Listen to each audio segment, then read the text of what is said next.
বন্ধুরা, equity market অথবা stock market থেকে যদি আপনি একটা বড় রেঞ্জের প্রফিট বের করতে চাইছেন, সেক্ষেত্রে কোম্পানির ফান্ডামেন্টাল অ্যানালাইসিস এবং বিশেষ করে কোম্পানির ভ্যালুয়েশন অ্যানালাইসিস আপনাকে শিখতেই হবে। আর বিগিনার ইনভেস্টরদের আমি অনেক সময় দেখেছি যে তারা মনে করে দুটো কোম্পানির মধ্যে 25-এর পিইর কোম্পানিটা সস্তা আর 50-এর পিইর কোম্পানিটা 25-এর পিইর কোম্পানির তুলনামূলকভাবে হায়ার ভ্যালুয়েশনে রয়েছে। এক্ষেত্রে তারা গ্রোথকে মাঝখানে এনে অ্যানালাইসিসের পার্থক্যটাই বের করতে পারে না যে শুধুমাত্র 50-এর পিই মানেই কোম্পানি হাই ভ্যালুয়েশন আর 25-এর পিই মানেই কোম্পানি সস্তা ভ্যালুয়েশন, এইভাবে অ্যানালাইসিস করাই যায় না। সেক্ষেত্রে আপনি পি রেশিওর মিনিং বুঝলেও আপনাকে মিসগাইড হয়ে যেতে হতে পারে। আবার আমরা মনে করি যে রিটার্ন অন ইকুইটি যে কোম্পানির যত বেশি সে কোম্পানিটাই তত ভালো। আবার কোনো কোম্পানি হয়তো রিটার্ন অন ইকুইটিকে ম্যানেজ করেও দেখাতে পারে। আমরা যখন ব্যাংকিং কোম্পানিকে অ্যানালাইসিস করব তখন তার যে পদ্ধতি ইউজ হবে, আমরা যখন এফএমসিজি কোম্পানি অ্যানালাইসিস করব তখন কিন্তু রেশিওগুলো উল্টোভাবে ইউজ হবে। তো যে কারণে আজকের ভিডিওতে বিগিনার ইনভেস্টর হিসেবে যদি আপনার মার্কেটের এক্সপিরিয়েন্স মিনিমাম 5 বছরের কম হয়ে থাকে, তাহলে যে 6খানা পয়েন্টস আপনার সাথে অ্যানালাইসিস করে দেওয়ার চেষ্টা করব, আশা করছি যেটা ফান্ডামেন্টাল অ্যানালাইসিসে আপনাকে আদার্স রিটেল ইন্ডিভিজুয়াল ইনভেস্টরদের তুলনায় 4টে স্টেপ এগিয়ে রাখতে হেল্প করতে পারে। কারণ নর্মালি সবাই যে পয়েন্টসটা উপর থেকে দেখতে পাচ্ছে তার বাইরে গিয়ে যদি আপনি আলাদাভাবে দুটো কোম্পানির মধ্যে ডিফারেন্স না বের করতে শেখেন, তাহলে সেই ফান্ডামেন্টাল অ্যানালাইসিস অ্যাকচুয়ালি মিনিংলেস হয়ে যায়। তো চলুন এক এক করে সেই ইনফরমেশনগুলোই শেয়ার করব, যেগুলোর মাধ্যমে রেশিওগুলোর সঠিক মিনিং জানা সত্ত্বেও আপনার দ্বারা মিসকনসেপশন হয়ে যেতে পারে বা আপনি ভুল জিনিস মাথায় ঢুকিয়ে রাখতে পারেন। চলুন এক এক করে সেই পয়েন্টসগুলো কভার করব। তার আগে চ্যানেলে নতুন হলে অবশ্যই ভিডিওটিকে সাবস্ক্রাইব করতে ভুলবেন না। তো সবার প্রথমে আমরা যখন কোনো কোম্পানির পিই রেশিও অ্যানালাইসিস করি, আমরা ভাবি যে কোনো কোম্পানির পিই যত সস্তা সেটা তত সস্তা ভ্যালুয়েশনে, আর কোনো কোম্পানির পিই যত বড় নাম্বার রয়েছে সেটাই তত হায়ার ভ্যালুয়েশন। এক্ষেত্রে কিন্তু আপনারা ভুল ধারণায় ফেসে যেতে পারেন। চলুন আমি আপনার সাথে স্ক্রিন রেকর্ডিং শেয়ার করে কনসেপ্টটাকে খুব সহজভাবে বুঝিয়ে দেওয়ার চেষ্টা করব। আর বুঝতে যদি কোথাও অসুবিধা হয় আপনারা কমেন্ট সেকশনে কোশ্চেন করতে পারেন, আমি আপনাদের কোশ্চেনের যতদূর সম্ভব সহজভাবে অ্যান্সার করে দেওয়ার চেষ্টা করব। আশা করছি আপনারা আমার স্ক্রিনটি দেখতে পাচ্ছেন। তো যদি আমি এখানে সবার প্রথমে ধরুন এক সাইডে রিলায়েন্স ইন্ডাস্ট্রি নিয়েছি, আর একভাবে যদি আমি এখানে আরেকটা কোম্পানি নিয়ে নিই, ধরুন ট্রেন্ড। যদি আমি ট্রেন্ড দেখি তাহলে ট্রেন্ডের পিই রেশিও রয়েছে 116, আর অপরদিকে রিলায়েন্সের পিই রেশিও রয়েছে মাত্র 25। তাহলে আপনি যদি ভাবেন যে ট্রেন্ডের পিই রেশিও রিলায়েন্সের তুলনায় ভ্যালুয়েশন হিসেবে ট্রেন্ডের পিই অনেক বেশি, তাহলে কিন্তু ভুল হয়ে যাবে। কারণ ভ্যালুয়েশন হিসেবে পিই বেশি মানেই ভ্যালুয়েশন বেশি, সেটা ভুল হয়ে যেতে পারে। সেক্ষেত্রে যেন আপনি মিসগাইড না হয়ে যান, আপনাকে মাঝখানে জি কে নিয়ে আসতে হবে, প্রফিট গ্রোথকে। কারণ দেখুন কোনো কোম্পানির পিই কি করে ক্যালকুলেট করা হয়, কোম্পানির প্রাইস ডিভাইডেড বাই কোম্পানির ইপিএস। এবার মনে করুন দুটো কোম্পানি রয়েছে, একটি কোম্পানি 100 টাকা প্রাইস এবং কোম্পানির 25 টাকা আর্নিং, সেকেন্ড কোম্পানি ধরুন 25 টাকা আর্নিং। তো বর্তমানে দুটো কোম্পানি 4-এর পিই রেশিও ডিমান্ড করছে, কারণ 100/25 4। এবার প্রথম কোম্পানিটা এর পরের বার কোম্পানি ইপিএস গ্রোথ করে 25-এর বদলে করলো 50, তাহলে ফার্স্ট কোম্পানির পিই রেশিও হয়ে গেল 4-এর থেকে 2, যেহেতু কোম্পানি 50% ইপিএস গ্রোথ করেছে। আর সেকেন্ড কোম্পানিটা যদি সেই 25-এর ইপিএস থেকে গ্রোথ করে 100 করে, এই কোম্পানির তুলনায় আরো বেশি গ্রোথ করতে পারে, তাহলে কোম্পানির পিই রেশিও হয়ে গেল 100। তার মানে কোনো কোম্পানির পিই কতটা সস্তা বা কতটা হাই সেটা পিই দিয়ে বোঝা যাবে, কিন্তু মাঝখানে আমাকে আবার জি কে নিয়ে আসতে হবে। কারণ কোম্পানি যদি অনেক হাই প্রফিট গ্রোথ করতে সক্ষম হয়, তাহলে সে কোম্পানি এর তুলনায় কোম্পানি বি যার আর্নিং গ্রোথ বেশি, সে আরো বেশি পিই রেশিও ডিমান্ড করতে পারবে।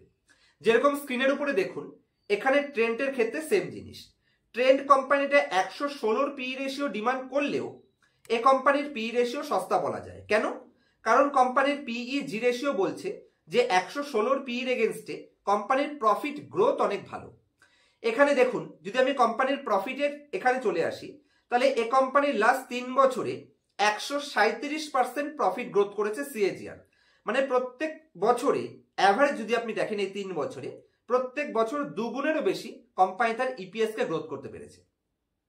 কিন্তু যদি আমি রিলায়েন্সকে দেখি অপরদিকে, তাহলে রিলায়েন্স কোম্পানির কিন্তু প্রফিটে অতটা গ্রোথ নেই। আপনি কোম্পানির প্রফিট এন্ড লসের নিচে চলে আসুন, লাস্ট 3 বছরে মাত্র 5% কোম্পানি তার প্রফিটকে গ্রোথ করতে পেরেছে। যে কারণে উপর থেকে দেখে রিলায়েন্সের 25-এর পি রেশিও আর উল্টো দিকে ট্রেন্ডের 100-এর পি রেশিও, তার মানে রিলায়েন্স সস্তা আর ট্রেন্ড ভ্যালুয়েশন হাই, সেটা কিন্তু ভুল। রিলায়েন্স 25-এর পি রেশিও হলেও রিলায়েন্সের পি রেশিও ট্রেন্ডের তুলনামূলকভাবে ভ্যালুয়েশন হাই বোঝাচ্ছে। তো এখানে সহজ কনসেপ্ট, শুধু পিই দিয়ে দেখলে হবে না, আপনাকে মাঝখানে পিই জি কে নিয়ে আসতে হবে। আর পিই জির সূত্র হলো, কোনো কোম্পানি যদি 1-এর আশেপাশের পিই জি রেশিও ট্রেড করছে, তার মানে কোম্পানি যেই পিই ডিমান্ড করছে সেটা একদম পারফেক্ট, মানে আপনি 1-এর জিনিস 1-এই ডিমান্ড করছেন। আর যদি কোম্পানির পিইজি 1-এর নিচে যায় তাহলে সেটা সস্তা বোঝায়, আর পিইজি 4-এর উপরে চলে গেলে সেটা এক্সট্রিমলি হাই ভ্যালুয়েশন বোঝায়। মানে কোনো কোম্পানির পিই আপনাকে কনফিউশনে ফেললেও আপনি পিইজি দিয়ে বুঝতে পারবেন, এই কনফিউশনটাকে দূর করবেন। যে কোম্পানির পিইজি যত লোয়ার নাম্বারে রয়েছে সেটা তত সস্তা ভ্যালুয়েশন বোঝায়, যে কোম্পানির পিইজি যত বড় নাম্বারে রয়েছে সেটা তত হায়ার ভ্যালুয়েশন বোঝায়। মানে কোম্পানির পিই যত খুশি থাকুক, যদি দুটো কোম্পানির পিই কে কম্পেয়ার করতে হয় তাহলে আপনি পিইজি কে দেখুন, যার পিইজি যত ছোট নাম্বার রয়েছে সেটা তত সস্তা, যার পিইজি যত বড় নাম্বার রয়েছে সেটা তত হায়ার ভ্যালুয়েশন। আর পিইজি যেন নেগেটিভে না থাকে, কারণ নেগেটিভ পিইজি মানে কোম্পানির আর্নিং গ্রোথ নেগেটিভে রয়েছে। আমি আর ডিপে যাচ্ছি না, এর মধ্যে আরো ডিপ অ্যানালাইসিস করা যেতে পারে, এটা একদম সহজ প্রসেস।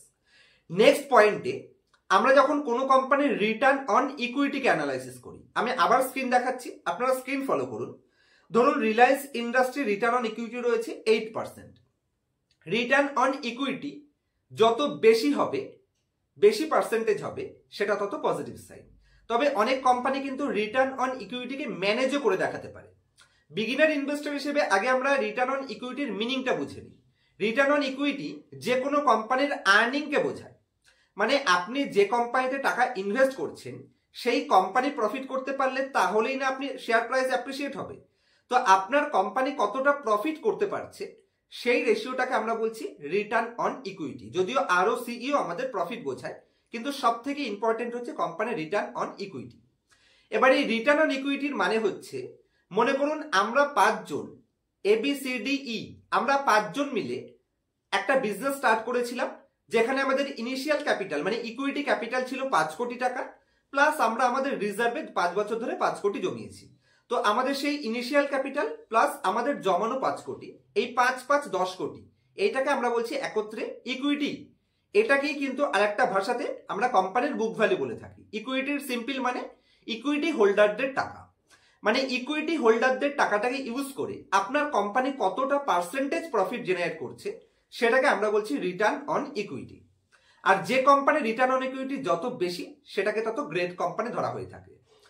অ্যাভারেজ 15% রিটার্ন অন ইকুইটিকে আমরা একটা গ্রেট রিটার্ন অন ইকুইটি ধরি, আর 20% রিটার্ন অন ইকুইটিকে আমরা 5 থেকে 7 স্টার রেটেড কোম্পানি ধরে থাকি।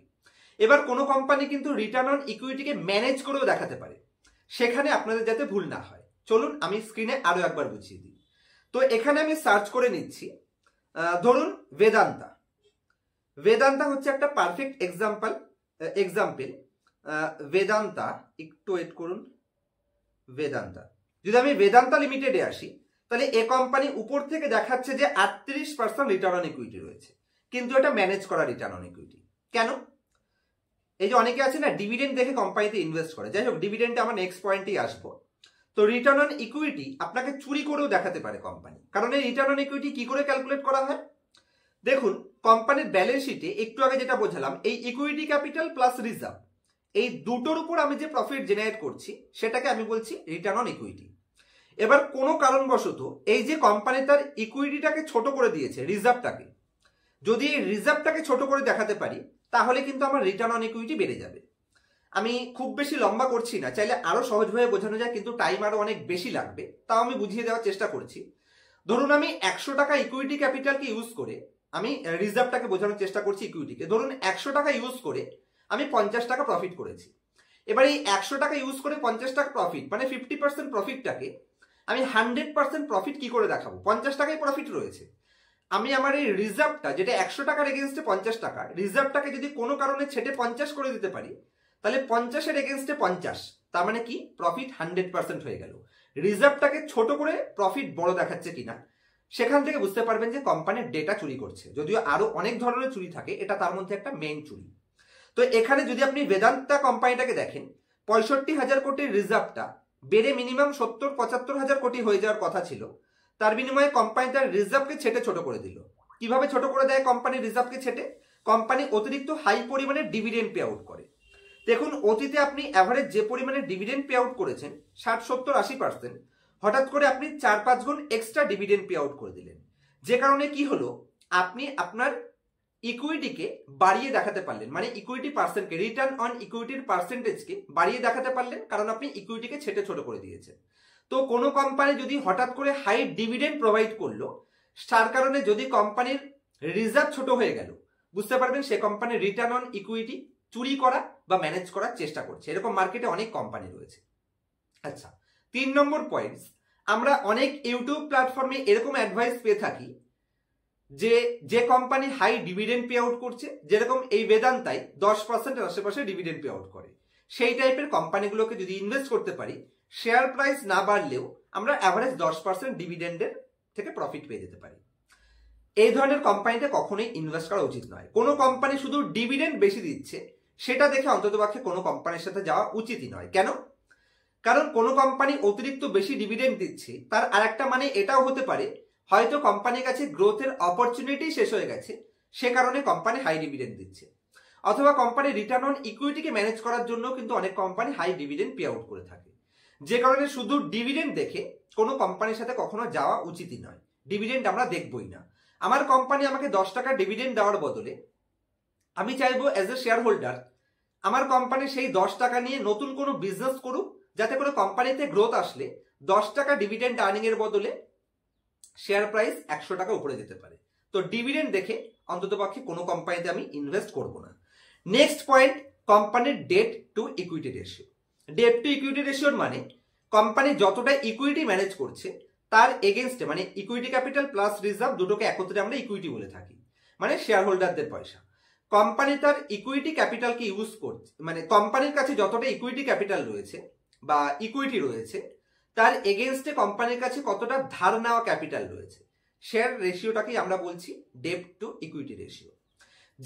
দেখুন, যে কোনো কোম্পানির ডেপ্ট থাকে, এটা নর্মাল ব্যাপার, কিন্তু সেটা যেন ম্যানেজেবল ডেপ্ট থাকে। ম্যানেজেবল ডেপ্টের মানে 0.5, মানে আমার কাছে 1 কোটি টাকা আছে, তার এগেনস্টে 50 লাখ যদি আমার কাছে ধার থাকে সেটা আমি ম্যানেজ করতে পারবো, এটা ম্যানেজেবল, মানে এটা একটা ম্যানেজেবল পজিশন। এর থেকে বেশি হয়ে গেলে 0.5 এর উপরে ডেট টু ইকুইটি চলে গেলে সেটা ধীরে ধীরে নেগেটিভ সাইন হয়ে যায়। আর ডেট ফ্রি কোম্পানি সেটা আরো বেশি পজিটিভ সাইন। তবে কোম্পানি গ্রোথের জন্য কিন্তু ডেট নিয়ে থাকে, সেক্ষেত্রে নর্মাল অ্যাভারেজ কত, 0.5টাকে আমরা নর্মাল ডেট টু ইকুইটি ধরে থাকি বা ম্যানেজেবল ডেট টু ইকুইটি। এবার সমস্ত কোম্পানির ক্ষেত্রে কিন্তু এক অ্যানালাইসিস হবে না, কারণ আপনি যখন ব্যাংকিং কোম্পানিকে অ্যানালাইসিস করছেন তখন সে কোম্পানির ডেট টু ইকুইটি দেখারই প্রয়োজন নেই। আবার আপনি যখন কোনো ইনফ্রা কোম্পানি দেখছেন বা পাওয়ার কোম্পানি দেখছেন তাদের ক্ষেত্রে কিন্তু ডেট টু ইকুইটি রেশিও দেখার প্রয়োজন আছে, কিন্তু একটু বেশি হয়ে গেলেও কোনো প্রবলেম নেই। কেন? কারণ পাওয়ার কোম্পানিতে প্রচুর ক্যাপিটালের প্রয়োজন হয়ে থাকে পাওয়ার ক্যাপাসিটি বসানোর জন্য, সে কারণে তাদের ডেট একটু বেশি হয়ে থাকে। নর্মাল কোম্পানির ক্ষেত্রে এদেরকে আমি আলাদা একটু রাখবো। আর ইনফ্রাস্ট্রাকচার কোম্পানির ক্ষেত্রে এদের ওয়ার্কিং ক্যাপিটাল ডেজ অনেক হাই হয়ে থাকে। ওয়ার্কিং ক্যাপিটাল ডেজ এর মানে র ম্যাটেরিয়াল পারচেস থেকে ফিনিশ প্রোডাক্ট বিক্রি করে টাকা ঘুরে আসা পর্যন্ত যে টাইম সাইকেলটা লাগছে সেটাকে বলা হয়। যে কারণে পাওয়ার এবং ইনফ্রা কোম্পানি এদের ক্ষেত্রে কিন্তু ডেট টু ইকুইটি একটু বেশি হতে পারে, এটা আমি কনসিডার করে নিতে পারি। আর ব্যাংকের ক্ষেত্রে ডেট টু ইকুইটি দেখবো না, বাকি সমস্ত নর্মাল ইন্ডাস্ট্রিয়াল কোম্পানির ক্ষেত্রে ডেট টু ইকুইটি দেখবো। 0.5 এর মধ্যে থাকলে সেটা ম্যানেজেবল, তার থেকে যত কম হবে তত বেটার, আর যত বেশি হবে সেটা ধীরে ধীরে তত নেগেটিভ সাইড। আচ্ছা, এবার আসছি নর্মাল ইন্ডাস্ট্রির কোম্পানি এবং ফিনান্স রিলেটেড কোম্পানির ক্ষেত্রে কি কি পার্থক্য রয়েছে। আপনি একটা ফিনান্স কোম্পানি বা ব্যাংক বা এনবিএফসি কোম্পানিকে যেভাবে অ্যানালাইসিস করবেন, নর্মাল কোম্পানির সাথে তাদের বেশ কিছু পার্থক্য রয়েছে। যেমন আমরা যখন কোনো নর্মাল কোম্পানিকে অ্যানালাইসিস করি তখন তার ভ্যালুয়েশন হিসেবে আমরা কোম্পানির পিই রেশিও দেখে থাকি। ধরুন আপনি রিলায়েন্সকে অ্যানালাইসিস করছেন, এশিয়ান পেইন্টকে অ্যানালাইসিস করছেন, তখন আপনি দেখবেন পিই রেশিও। পিই রেশিও আপনাকে ভ্যালুয়েশন বলবে। কিন্তু যখন আমি কোনো ফিনান্স অথবা ব্যাংকিং কোম্পানিকে অ্যানালাইসিস করব তখন পিই রেশিও আমাকে ইম্পর্টেন্ট তো অবশ্যই, কারণ পিই আমাকে পি এক্সপেনশনের মাধ্যমে প্রফিট বোঝাবে।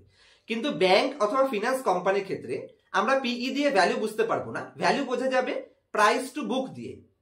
ব্যাংকিং কোম্পানির ক্ষেত্রে প্রাইস টু বুক দিয়ে ভ্যালু বোঝা যায়, আর ব্যাংক বাদে আদার্স কোম্পানির ক্ষেত্রে পিই রেশিও দিয়ে ভ্যালুয়েশন বোঝা যায়। তবে ব্যাংকের ক্ষেত্রেও কিন্তু পিই ইম্পর্টেন্ট, কারণ কোম্পানির প্রাইসকে যদি তৈরি করতে হয় পিই ইন্টু ইপিএস কোম্পানির প্রাইস, যে কারণে পিই সবার ক্ষেত্রে ইম্পর্টেন্ট, কিন্তু ভ্যালুয়েশন হিসেবে ব্যাংকের ক্ষেত্রে প্রাইস টু বুককে আমরা বেশি প্রাধান্য দেব।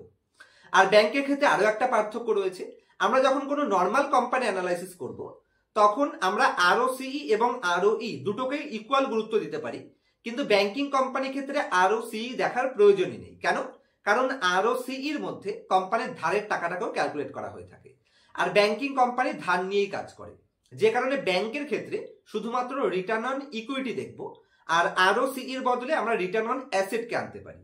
আর নর্মাল কোম্পানির ক্ষেত্রে 20% রিটার্ন অন ইকুইটিকে গ্রেড ধরা হয়ে থাকে, আর ব্যাংকিং কোম্পানির ক্ষেত্রে সেটাকে আমরা 12 থেকে 15%কেই কিন্তু সুপার গ্রেড ধরে থাকবো। ক্লিয়ার? আবার একটা পয়েন্ট থাকে, দেখুন আপনার কোম্পানি আমাদের যতটা প্রফিট দেখাচ্ছে সেই প্রফিটটা অনেক কোম্পানি বাড়িয়ে দেখাতে পারে। কোনো কোম্পানি কিভাবে প্রফিট বাড়িয়ে দেখাতে পারে? ধরুন কোম্পানির ট্যাক্স অ্যাডজাস্টমেন্ট করেও প্রফিট বাড়িয়ে দেখাতে পারে, বা কোম্পানি আদার ইনকাম এদিক ওদিক করেও কিন্তু প্রফিট বাড়িয়ে দেখাতে পারে।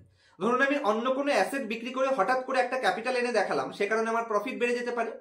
তো আপনি যখন কোনো কোম্পানিকে অ্যানালাইসিস করবেন, আপনি দেখে নেবেন কোম্পানির অ্যাডজাস্টেবল ট্যাক্সের মাধ্যমে যেন অতিরিক্ত বেশি প্রফিট না দেখায়, এবং কোম্পানি অতিরিক্ত পরিমাণে আদার ইনকামের মাধ্যমে যেন বেশি প্রফিট না দেখায়। প্রফিট গ্রোথ করুন, কিন্তু ট্যাক্স অ্যাডজাস্টমেন্ট এবং আদার ইনকাম যেন ছোট থাকে। কিন্তু যখন আপনি ব্যাংকিং কোম্পানি অ্যানালাইসিস করবেন তখন কিন্তু তাদের আদার ইনকাম থাকতে পারে, কারণ ব্যাংক কিন্তু অনেক থার্ড পার্টি প্রোডাক্ট বিক্রি করে থাকে। তো আদার ইনকাম অথবা ট্যাক্সের মাধ্যমে, ট্যাক্স অ্যাডজাস্টের মাধ্যমে যেন আপনার কোম্পানি অতিরিক্ত মানে আর্নিং না দেখায়, আর এগুলো আপনাকে গোলালে কোনো মতেই চলবে না। আর যখন আপনি কোনো নর্মাল কোম্পানিকে অ্যানালাইসিস করছেন, অনেক সময় কোনো কোম্পানি গ্রোথ ফেজে থাকলে সে কোম্পানির সেই মুহূর্তে আর্নিং আসতে একটু টাইম লাগতে পারে। সেক্ষেত্রে আপনি কি দেখবেন? কোম্পানির ফিক্সড অ্যাসেট গ্রোথ করছে কিনা। আমি আপনার সাথে স্ক্রিন শেয়ার করে দেখিয়ে দিচ্ছি, তো আশা করছি স্ক্রিন দেখতে পাচ্ছেন। এখানে আমি নিয়ে নিচ্ছি ধরুন ইন্ডিগো পেইন্টস। ইন্ডিগো পেইন্টসে যদি আমি আসি, তাহলে ইন্ডিগো পেইন্টসে যদি আপনি সেলস দেখেন, একটা অ্যাভারেজ গ্রোথ রয়েছে, কিন্তু ভবিষ্যতে এর তুলনামূলকভাবে আরো বড় প্রফিট আসতে পারে বা আরো বড় গ্রোথ আসতে পারে। কি করে বুঝতে পারবো? দেখুন, কোনো কোম্পানির পিএনএল স্টেটমেন্ট আমাদের অতীত বোঝায়, যে অতীতে কোম্পানি কিরকম করেছে, আর ভবিষ্যতে কিরকম করবে সেটা কোম্পানির ব্যালেন্স শিট বোঝায়। এবার আমি যদি কোম্পানির ব্যালেন্স শিটে আসি, ফিক্সড অ্যাসেট দেখুন, 2 বছরে কোম্পানি 2 গুণ ফিক্সড অ্যাসেট গ্রোথ করেছে। তার মানে কোম্পানি অতীতে তো সেলস গ্রোথ করেছে, এবং ভবিষ্যতে সেলস গ্রোথের উপরেও কোম্পানির ফোকাস রয়েছে, কারণ কোম্পানির ফিক্সড অ্যাসেট গ্রোথ করছে। কারণ ফিক্সড অ্যাসেটের মধ্যে কি কি থাকে? কোম্পানির বিল্ডিং রয়েছে, কোম্পানির প্ল্যান্ট অ্যান্ড মেশিনারি রয়েছে, কোম্পানির ল্যান্ড রয়েছে, কোম্পানির ভেহিকেল রয়েছে, ইনটেনজিবল অ্যাসেট রয়েছে। তো এগুলো বাড়ছে, বিশেষ করে প্ল্যান্ট অ্যান্ড মেশিনারি এবং কোম্পানির ল্যান্ড এগুলো বাড়ছে, তার মানে কোম্পানি এক্সপেনশন মোডে রয়েছে। তো কোম্পানির ফিক্সড অ্যাসেট বলে যে কোম্পানি ভবিষ্যতের জন্য গ্রোথের জন্য কোনো কাজ করছে কিনা, বা ভবিষ্যতের গ্রোথের উপর কোম্পানির ফোকাস আছে কিনা ম্যানেজমেন্ট টিমের, সেটা বোঝায়। আরো অনেক পয়েন্টস থাকে যেখানে বিগিনার ইনভেস্টর মিসগাইড হয়ে যায়। আজকের ভিডিওতে আমি এটুকুই রাখবো। নেক্সট ভিডিওতে যদি আপনারা মনে করছেন এটাকে আরো বেসিক থেকে কভার করলে ভালো হয়, তাহলে আমি আরো বেসিক থেকে শুরু করব এবং আরো অ্যাডভান্সে আমি আপনাদের শেখাবো, যদি লম্বা ভিডিও দেখতে আপনাদের কোনো প্রবলেম না হয়। তো মেইন এই 4-5টা পয়েন্টসের উপর আপনাদের ফোকাস রাখা উচিত। আমি আরেকবার রিপিট করে দিচ্ছি, কোনো কোম্পানির পিই ছোট আছে মানেই সে সস্তা, সেটা ভুল হতে পারে। সে তুলনামূলকভাবে তার থেকে বেশি পিইর কোম্পানিটা কিন্তু ভ্যালুয়েশন হিসেবে সস্তা হতে পারে। নেক্সট, রিটার্ন অন ইকুইটি যেন ম্যানেজ করে না দেখায়, হাই ডিভিডেন্ড পে আউট না করে দেখায়, সেটাকে ম্যানেজ করে দেখবেন যে কোম্পানির রিজার্ভ ছেটে ছোট করে হাই রিটার্ন অন ইকুইটি দেখাচ্ছে কিনা। শুধু অনেক কোম্পানি শুধু হাই ডিভিডেন্ড পে আউট করছে, সে কারণে কোম্পানিটাকে কিনবেন, সেই ভুল করা চলবে না। Next point, debt to equity ratio. Infra company, power company এদের ক্ষেত্রে একটু বেশি হতে পারে, কনসিডার করব।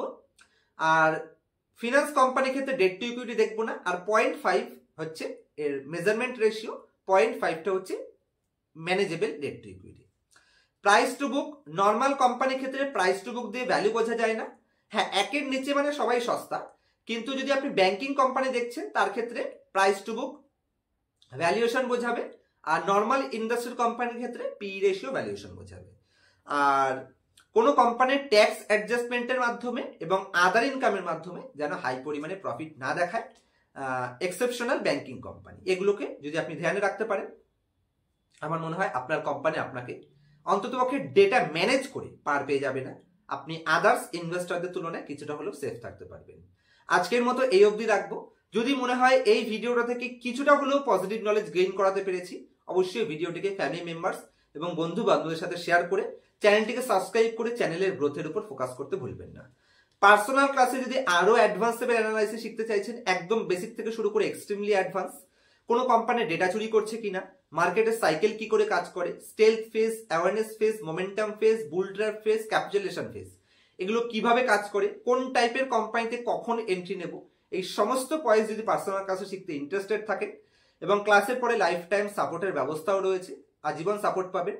তো ক্লাসের জন্য ইনফ্লুয়েন্স না হয়ে অ্যাকচুয়াল শিখতে চাইলে তাহলে স্ক্রিনের উপর দেওয়া মোবাইল নাম্বারে আপনার নাম রেজিস্টার করতে পারেন ফোন কলের মাধ্যমে। দেখা হবে নেক্সট ভিডিওতে কোনো ইনফরমেটিভ টপিকের সাথে।